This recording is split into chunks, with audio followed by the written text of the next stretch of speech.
Assalamualaikum warahmatullahi wabarakatuh. Waalaikumsalam warahmatullahi wabarakatuh. Selamat siang anak-anak. Siang, Pak. Bagaimana kabarnya hari ini? Alhamdulillah luar biasa. Allahu Akbar. Baik.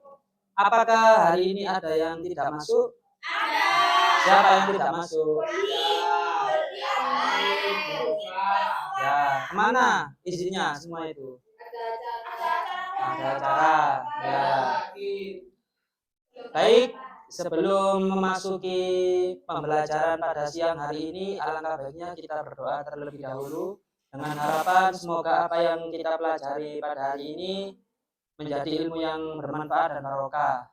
Dimohon sikapnya rapi dan ketua kelas menyiapkan. Iya.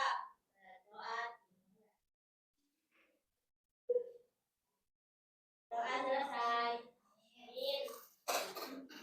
Baik, pada siang hari ini saya akan menjelaskan materi mengenai pemilihan saluran distribusi. Sebelum memasuki materi mengenai saluran distribusi, Bapak di sini ingin mengulas kembali mengenai materi sebelumnya, yaitu mata pelajaran mengenai apa?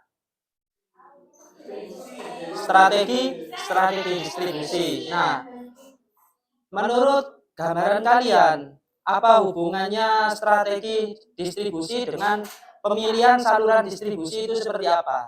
Ada yang mau berpendapat? Ya, silakan. Oh ya, mungkin yang lain ada yang mau berpendapat?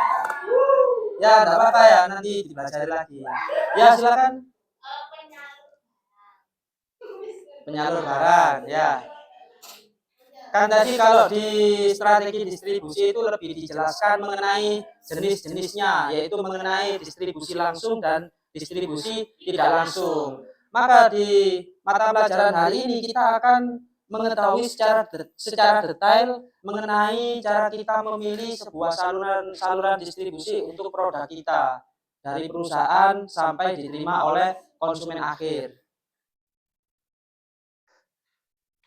Nah, di sini terdapat pengertian, yaitu pengertian pemilihan saluran distribusi adalah proses penentuan jalur atau cara yang paling efektif dan efisien untuk menyalurkan produk dari produsen ke konsumen akhir. Jadi, pemilihan saluran distribusi itu adalah cara kita untuk menentukan secara efektif dan efisien, yaitu barang kita sampai diterima oleh konsumen akhir. Tujuannya adalah memastikan produk sampai ke tangan konsumen dengan waktu yang tepat dalam kondisi baik dan dengan biaya yang efisien. Nah, di sini siapa yang bisa mencontohkan sesuai dengan yang ada di sekitar kalian mengenai ketika kalian itu membeli barang dan barang itu sampai dengan waktu yang efisien, baik dan biayanya murah. Contohnya seperti apa? GoFood, Pak, kalau kita beli baju biasanya itu, Pak. Ya, dan juga ada juga contoh lainnya seperti belanja online gitu kan. Itu kan biasanya barangnya sampai ke kita dalam kondisi yang baik, pengiriman waktunya juga efektif sesuai aplikasi dan juga harganya murah, seperti itu. Nah, jadi sebelum kita memilih saluran distribusi tersebut, kita harus mempertimbangkan dari segala hal. Salah satunya yaitu mengenai pertimbangan pasar. Jadi kita harus memperhatikan kondisi pasar kita. Apakah bagaimana barang kita ini bisa diterima dengan baik oleh pasar.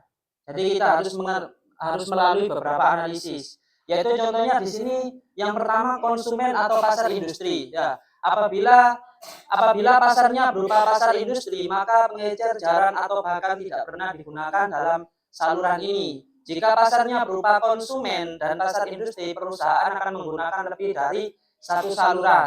Kira-kira perbedaannya dari pasar industri dan pasar konsumen itu seperti apa? Perbedaan dari pasar konsumen dan pasar industri. Ya. Ya, betul sekali ya.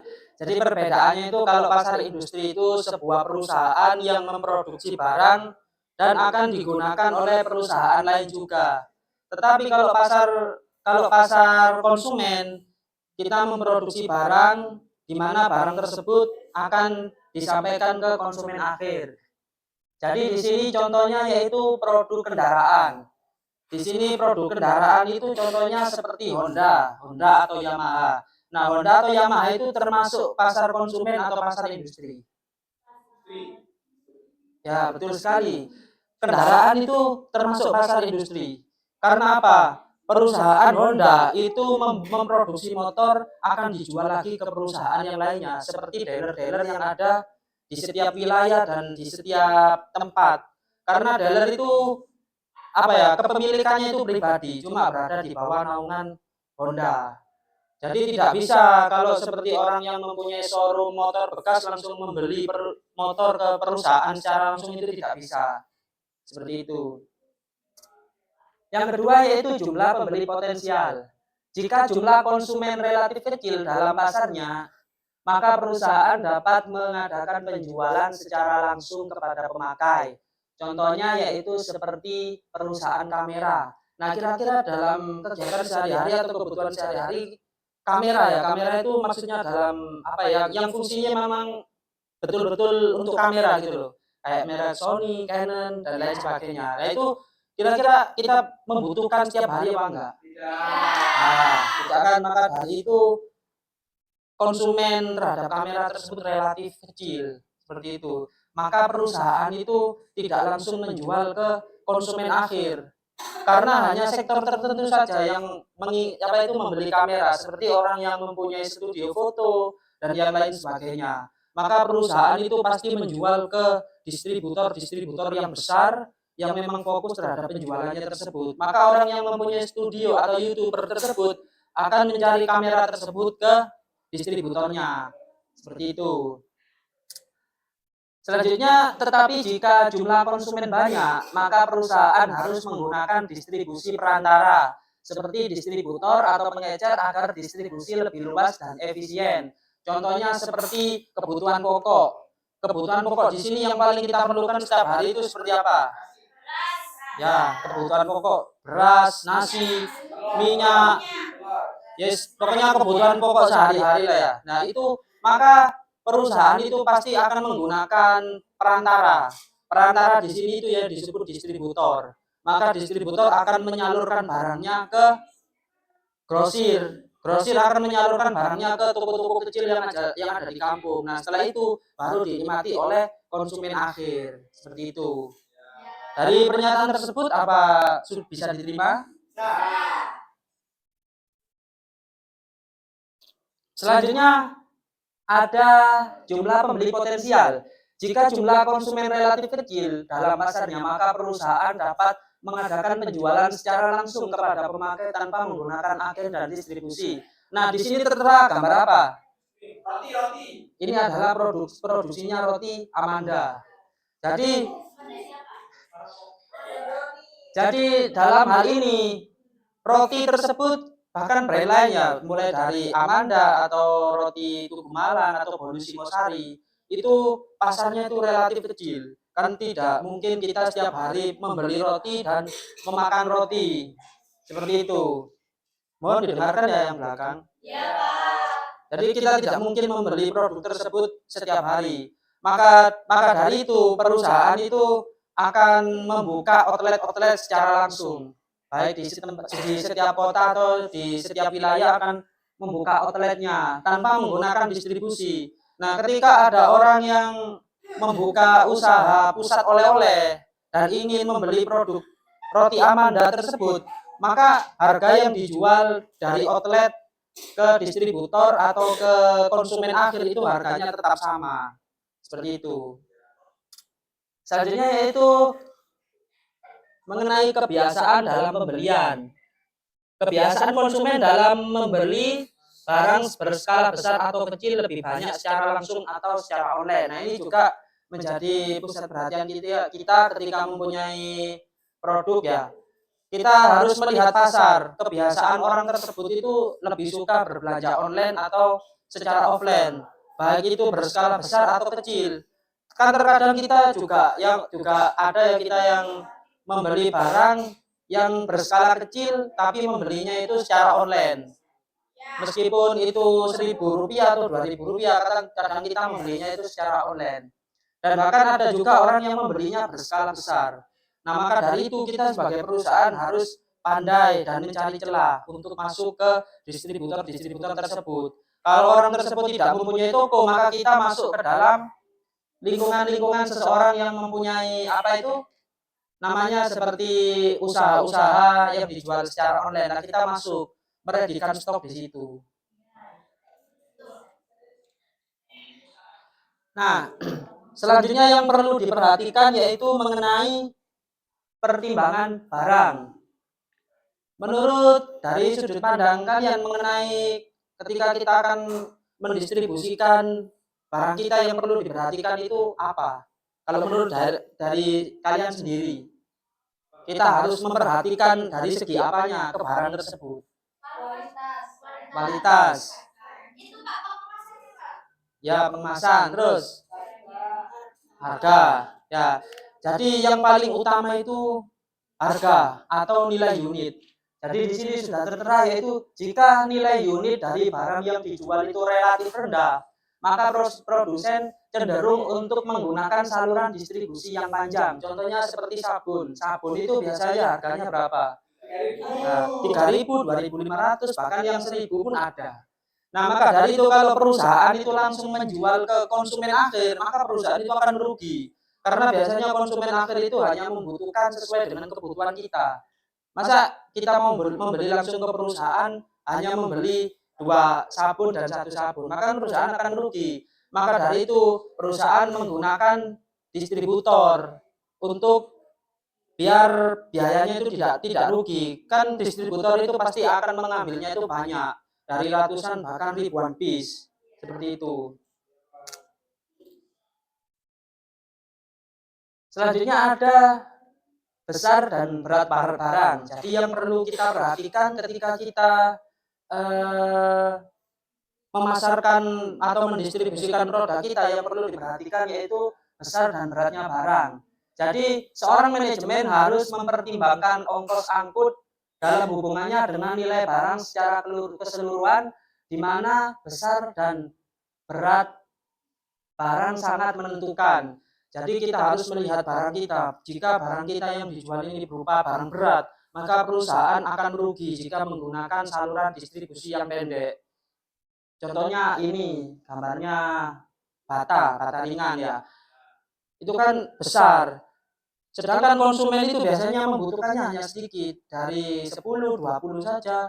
Nah, ketika perusahaan akan melayani konsumen akhir tersebut yang melayani 10 sampai 20, maka akan merugi dari biaya ongkosnya akan rugi, maka akan lebih mahal.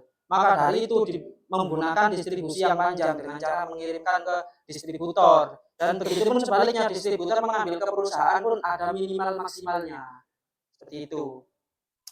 Selanjutnya yaitu mengenai mudah rusaknya barang. Jika barang yang dijual mudah rusak, maka perusahaan tidak perlu menggunakan perantara. Jika ingin menggunakannya, maka harus dipilih perantara yang memiliki fasilitas penyimpanan yang cukup baik. Ya, contohnya seperti ini, minum-minuman seperti ini, atau lebih gampangnya itu es krim. Ya, kan es krim ini kan sebuah produk yang gampang rusak atau tidak bisa didistributorkan sembarangan gitu loh. Maka jika produk es krim tersebut akan melakukan distribusi yang panjang, maka harus mencari grosir, distributor atau pengecer di mana mereka itu mempunyai fasilitas yang baik. Contohnya seperti kulkas, freezer dan yang lain sebagainya. Maka dari itu kan biasanya perusahaan itu meminjamkan kulkas kepada agen dan grosir tersebut supaya ya produknya itu karena gampang rusak gitu loh. Jadi harus mencari distributor yang siap menerima, diberi tempat yang layak. Nah, selanjutnya mengenai luasnya produk line. Jika perusahaan hanya membuat satu macam barang saja, maka penggunaan pedagang besar sebagai penyaluran adalah baik. Di sini tertera produknya lampu LED. Nah, biasanya perusahaan yang memproduksi lampu itu hanya memproduksi satu barang saja, tidak memproduksi banyak barang. Maka jika perusahaan tersebut langsung menjual ke konsumen akhir, maka akan merugi karena yang dijual hanya satu produk saja. Sedangkan kita tidak setiap hari membutuhkan lampu, gitu loh. Tidak setiap hari membeli lampu. Maka dari itu menggunakan saluran distribusi yang panjang ke distributor yang sudah besar. Nah, nanti distributor tersebut akan meredikan stok barang lampu tersebut dan banyak dari toko-toko kecil di kampung atau konsumen-konsumen akhir yang membeli produk tersebut. Itu. Tetapi jika macam barangnya banyak, maka perusahaan dapat menjual langsung kepada para pengecer. Contohnya yaitu seperti Unilever. Unilever itu kan produksinya kan banyak kan, mulai dari odol dan yang lain sebagainya. Atau lebih gampangnya itu produknya apa itu Inafood. Nah, itu kan produknya dari segi permen, makanan dan yang lain sebagainya. Maka dia bisa menggunakan saluran distribusi yang panjang dengan cara menggunakan pengecer seperti itu. Nah, selanjutnya yang harus diperhatikan ketika kita mempunyai usaha atau ingin memasarkan usaha kita yaitu dari segi pertimbangan perusahaan. Di sini pertimbangan perusahaan yang pertama yaitu mengenai sumber pembelanjaan. Penggunaan saluran distribusi langsung atau pendek biasanya memerlukan jumlah dana yang lebih besar. Oleh karena itu, saluran distribusi pendek ini kebanyakan hanya dilakukan oleh perusahaan yang kuat di bidang keuangannya. Ya memang benar pernyataan seperti itu. Biasanya hanya dilakukan oleh perusahaan atau sektor yang keuangannya kuat. Contohnya seperti Wingsfood. Wingsfood ini keuangannya kuat. Kenapa Wingsfood ini berani melakukan distribusi yang pendek? Karena mereka itu punya segalanya, baik dari kendaraan ya. Ya, seperti itu. Dari kendaraan mereka itu punya, kendaraan punya. Terus dari segi gudang untuk menyimpan barang dari pabrik pun mereka punya. Jadi jika perusahaan yang keuangannya tidak kuat akan melakukan distribusi secara pendek, maka akan merugi. Karena untuk pengirimannya pasti dia bekerja sama dengan sektor jasa. Begitu. Bahkan Wingsfood itu bisa dari perusahaan itu salesnya itu langsung masuk ke toko-toko kecil seperti warung Madura itu bisa. Ini saya mempunyai produk ini. Maka bisa gitu loh ya. Contohnya yang trending kemarin itu seperti produk air minum Aquaviva itu. Nah, itu kan cepat kan pemasarannya. Karena dari segi sponsor mereka juga bagus, dari operasional kendaraan karyawan mereka juga punya, dari segi gudang mereka juga punya. Makanya produknya cepat diterima oleh konsumen akhir meskipun menggunakan saluran distribusi yang pendek seperti itu. Selanjutnya yang harus diperhatikan yaitu ketika mempertimbangkan perusahaan yaitu dari segi pengalaman dan keamanan dan kemampuan manajemen. Biasanya perusahaan yang menjual barang baru atau ingin memasuki pasaran baru lebih suka menggunakan perantara. Hal ini disebabkan karena umumnya para perantara sudah mempunyai pengalaman. Ya, jadi ketika kalian sendiri atau bekerja sama dengan perusahaan lain ingin memproduksi barang baru, di mana barang baru tersebut masih tidak umum ya, maka biasanya mereka itu lebih suka menggunakan perantara. Contohnya di sini yaitu produk jahe bubuk. Nah, ini kan banyak kan sekarang yang memproduksi herbal jahe bubuk, kunyit bubuk. Itu kan banyak. Nah, kalau kita langsung memasarkan ke masyarakat itu kayaknya susah karena tidak semua masyarakat itu minum jamu. Nah, maka dari itu perusahaan itu melakukan distributor, contohnya ke tempat-tempat yang menjual jamu atau apotek-apotek. Nah, di situ pasti apotek tersebut akan merekomendasikan ketika orang mempunyai keluhan sakit seperti ini dan seperti itu, maka akan diformasikan mana minuman-minuman seperti ini. Selanjutnya yaitu pengawasan saluran. Faktor pengawasan saluran kadang-kadang menjadi pusat perhatian produsen dalam kebijaksanaan saluran distribusinya. Bila mana saluran distribusinya pendek agar bisa mengawasi. Contohnya di sini yaitu Hoka-Hoka Bento. Di sini ada yang tahu nggak Hoka-Hoka Bento itu apa? Nah, ini masih belum ada di sini. Hoka-Hoka Bento itu adalah restoran yang menjual nasi atau seperti ya isinya restoran yang menjual makanan. Jadi mereka itu tidak mungkin kalau melakukan distribusi yang panjang. Mereka jualnya itu barang matang, tidak mungkin kalau melakukan distribusi yang panjang. Bisa jadi konsumen akhir itu hanya menikmati rasanya sudah basi. dari masakan tersebut sudah rusak. Maka dari itu Hoka Bento itu membuka outlet sendiri dan dijaga sendiri oleh ownernya agar dari dari rasa makanan dan kualitasnya itu lebih terjaga, SOP-nya juga lebih terjaga. Maka dari itu perusahaan yang menjual makanan yang menggunakan distribusi pendek itu biasanya sangat lama, bahkan bisa sampai besar, seperti itu. Selanjutnya yaitu mengenai pelayanan yang diberikan oleh penjual. Jika produsen mau memberikan pelayanan yang lebih baik, mencarikan pembeli untuk perantara, maka akan banyak perantara yang bersedia menjadi penyalurnya. Nah, di sini yaitu contohnya produk Frisian Flag. Contohnya ya, di sini yang Mas ini namanya siapa? Ya, Mas Yoga. Contohnya Mas Yoga ini mempunyai perusahaan susu ya, susu Frisian Flag atau brand-brand yang lainnya. Maka di sini Mas siapa? Ini Mas Rizal ya. Maka Mas Rizal ini sebagai distributor itu pasti mau menerima barang dari Mas Yoga tersebut.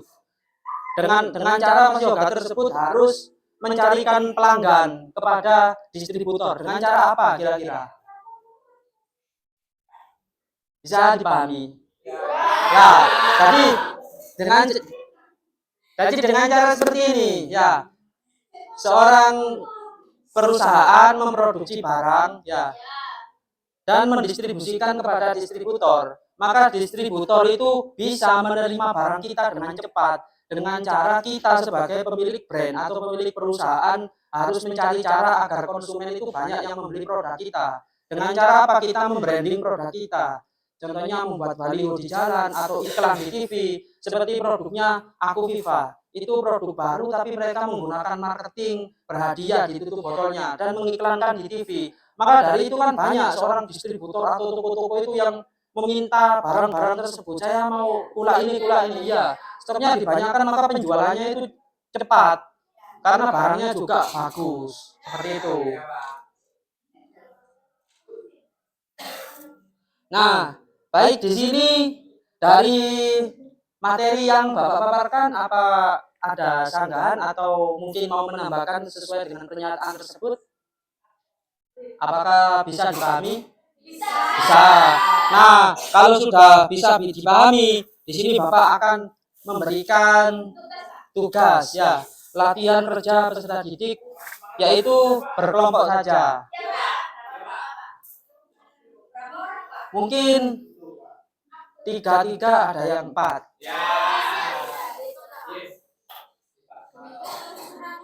Bebas. Ya. Karena juga kan banyak yang tidak masuk. Sebentar.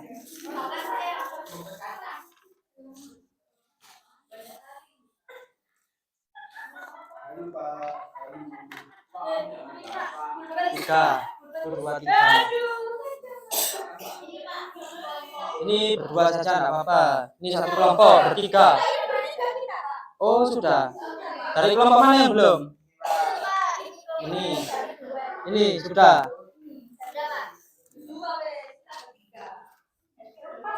Jadi mohon disimak ya.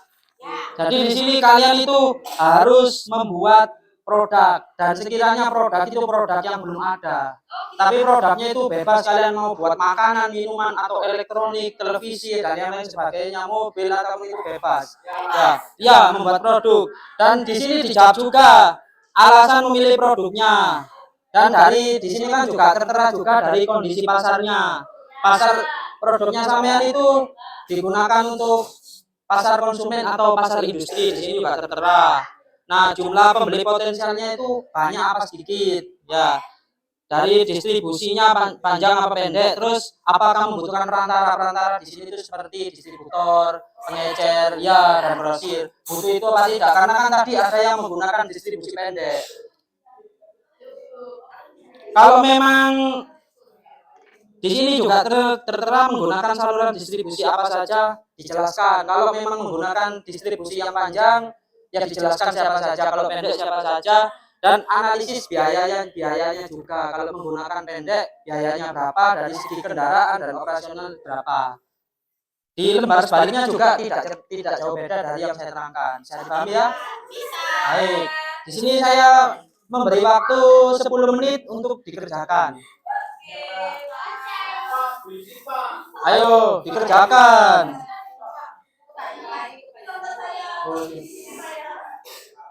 Dikerjakan. Nanti nggak dapat nilai. Hah?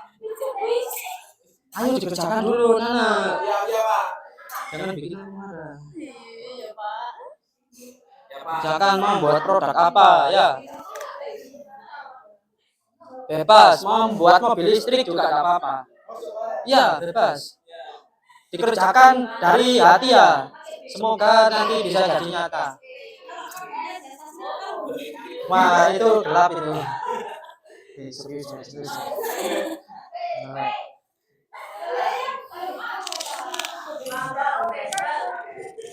Dikerjakan ya.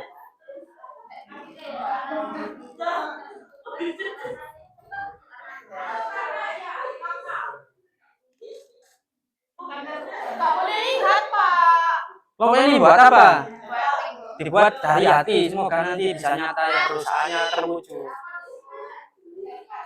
Ayo dikerjakan ini buat produk apa? Ayo kerjakan. Ya. Apa ya? Yang berani, yang kiranya apa ya? Bebas, mau produksi makanan, minuman, atau barang, membuat barang apa, kursi lipat, kursi tidur, bebas ya, nggak apa-apa. Ya.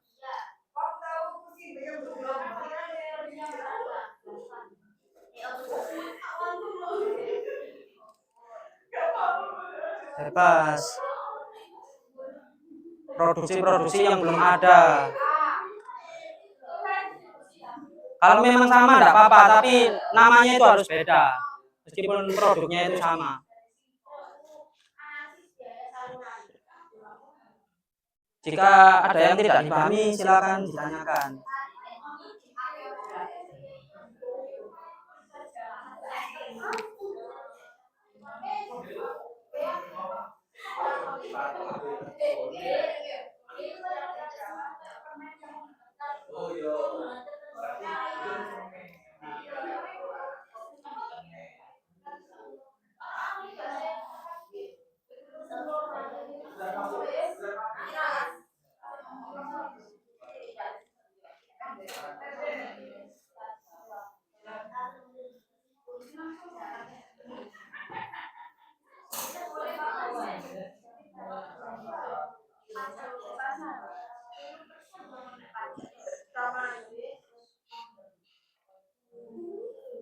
Dijawab simpel saja, enggak apa-apa. Yang penting ketika pemaparan nanti bisa. Ya, betul.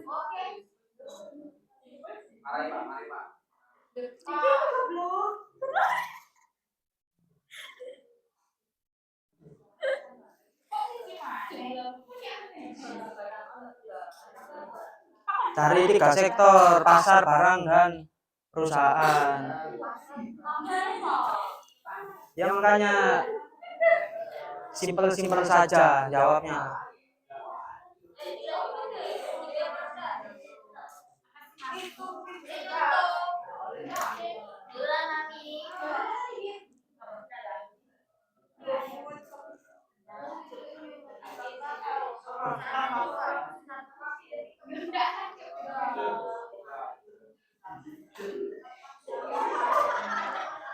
Membuat produk siapa, nak?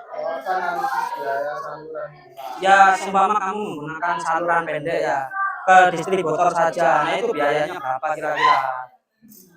Kalau salurannya panjang kan berarti ada distributor, grosir gitu.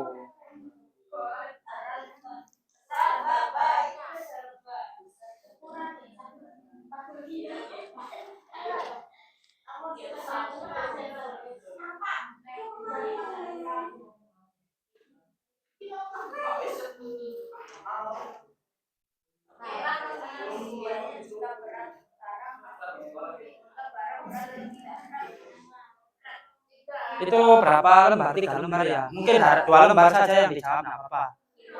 Ya, ya dari anu saja, pasar sama barang saja. Pasar sama barang saja yang dikerjakan, nggak apa-apa.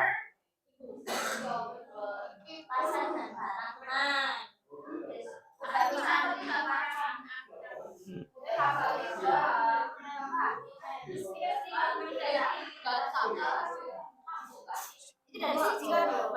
Ya, mungkin 2 saja.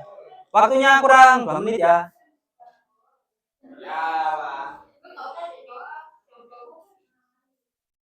Dijawab 1 kata, nggak apa-apa, yang penting itu paham.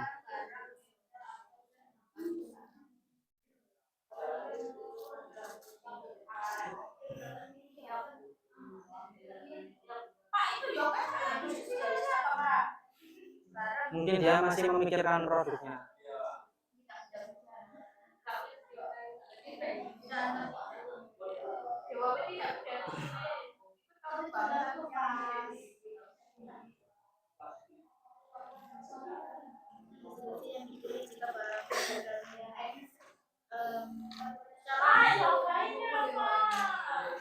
Nah, kamu jangan ganggu yang lagi ya belajar ya.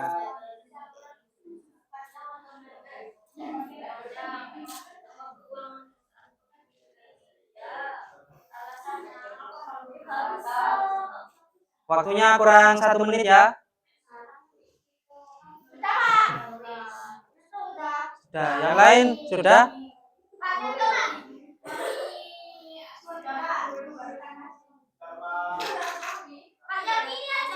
Ya, dua saja. Saya rasa sudah semua ya untuk mengerjakan ya. Nah, setelah ini setiap kelompok maju ke depan untuk memaparkan produksinya. Dari kelompok siapa dulu? Ya, silakan maju ke depan. Ya. Dapat hikmah. Nanti baca Yasin. Silakan dijelaskan sesuai dengan pernyataannya. Yang lain mohon disimak ya.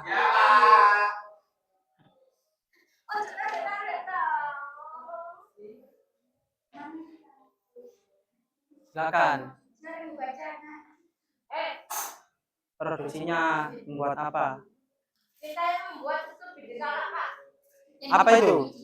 Tutup biji salak. Oh ya.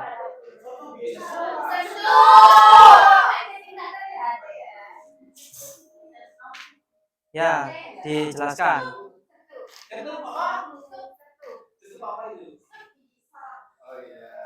Silakan. Apa pertimbangannya yang dilakukan dari kondisi pasarnya? Kita memilih karena langka, Pak. Ya. Terus kita memilih pasar konsumen. Jumlah pembelinya itu banyak. Distribusi secara panjang. Terus apa kita membutuhkan perantara? Oh iya. Kita menggunakan saluran distribusi. GoFood, Shopee Food, IG, WA, TikTok. Modus berdasarkan. Ya. Kemudian analisis biayanya itu biasanya kalau sponsor di IG itu kan menggunakan influencer ya, Pak ya. Nah itu kita bisa di 150.000. Terus kemudian untuk yang lainnya sekitar PPN 10%, Pak. Terus untuk biji salak ini nilai unitnya itu rendah, Pak. Harganya murah. Ya. Apakah perusahaan yang memproduksi tadi perusahaan ya? Produksi satu barang. Nah, salurannya itu tadi yang di depan itu, Pak. Kemudian untuk berat barangnya itu sekitar 250 kg. Kilogram sih? 200 Gram. 200 gram, maaf.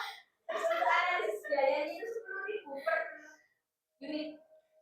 Kemudian barangnya itu tidak mudah rusak karena masuk kulkas.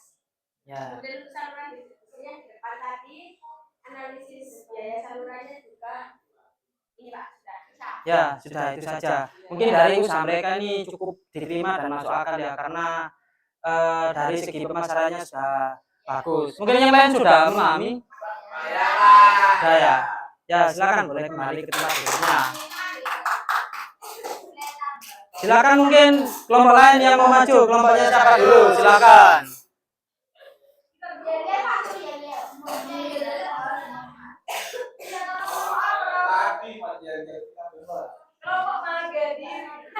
Silakan dibaca. Membuat produk apa? Jadi produk kita membuat produk permen kurma coklat jahe.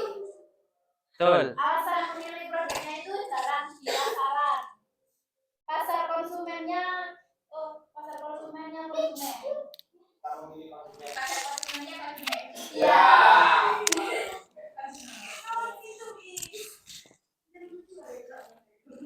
Ya. Pasar konsumennya konsumen terus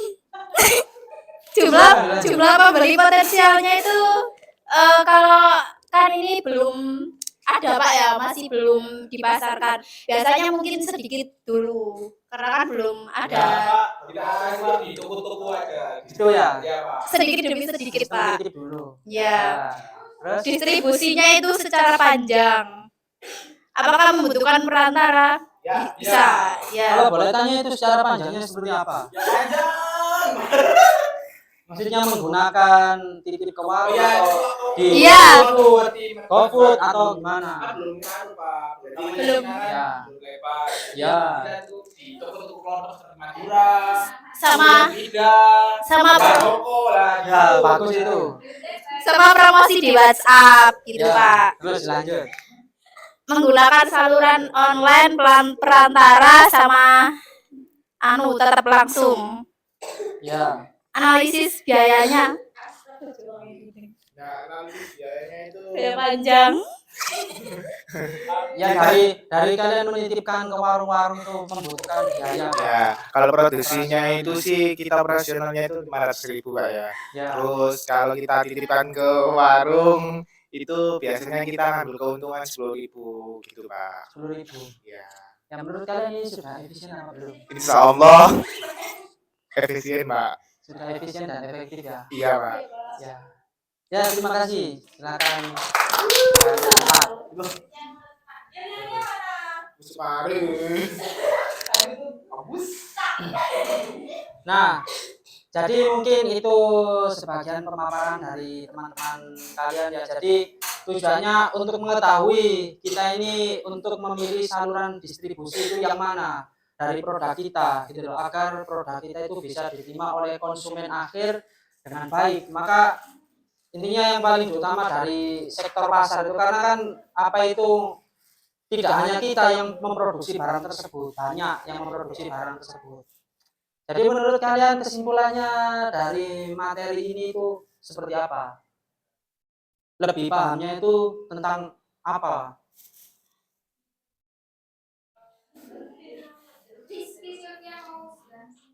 Ya, mungkin bisa merefleksi dari usahanya sendiri. Oh, saya bisa melakukan saluran ini, pahamnya di sini, melihat dari usahanya sendiri saja. Mungkin dari kelompok yang ini mungkin gimana? Ya, kesimpulannya dan merefleksi dari usahanya sendiri itu gimana? Yang kalian pahami ketika belajar saluran distribusi ini seperti apa?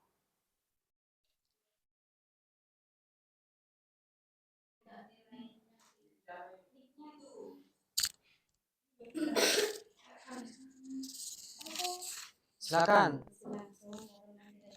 Ini kalau produk kita itu kan masih baru gitu kan ya Pak ya. Jadi kita itu pakai saluran distribusi langsung. Jadi karena apa? Jadi dan berjangka pendek. Karena kan pastinya kan karena produk baru itu tadi Ya, kita itu harus wanti-wanti gitu loh. Gimana produk kita itu sampainya ke tangan konsumen itu gimana? ya. Betul. Jadi kan dari apa yang kita jalankan untuk memilih saluran distribusi tersebut kita bisa memahami kan ya kondisi sektor pasarnya itu seperti apa, dari sektor barangnya itu seperti apa, ataupun dari sektor perusahaannya itu seperti apa. Jadi kita harus analisis dulu dengan cara yang seperti tadi itu menilai dari nilai unitnya yang pertama. Dari nilai unitnya kita ini jualnya mahal apa murah.